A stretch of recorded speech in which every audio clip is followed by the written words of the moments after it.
So you have an Android phone and all is well, except you want to upgrade your phone to an iPhone. You've seen the new iPhone XR, XS and XS Max, and then you think, okay, I really want one of those. But switching from Android to iOS is a pain, right? Actually, it's a breeze, and here's the Direct Mobile's guide on how to do it.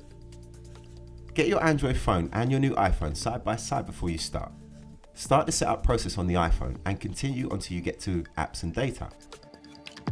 Now on your Android phone, open the Google Play Store and then select Move to iOS. Open the Move to iOS option and tap Install. Once installed, tap Open. At this point, tap Continue on both devices. Tap Agree and Next on the Android phone. On your device, pop in the code that's displayed on the iPhone. Once you've done that, the two phones will connect automatically and start the data transfer process. You'll be asked if you want to transfer your Google account information. Obviously, that's really useful for getting important information like contacts, text messages and Chrome bookmarks onto your new iPhone really easily.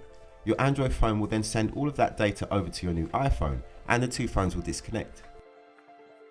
Finally, log into all of your accounts on your new iPhone and you're done. And that's it. I think we can all agree that that's pretty simple. I'm David. I hope you found this guide handy. Don't forget to subscribe for more tips and tricks, reviews, free worldwide phone competitions and more. This is Direct Mobiles TV and I'll see you next time.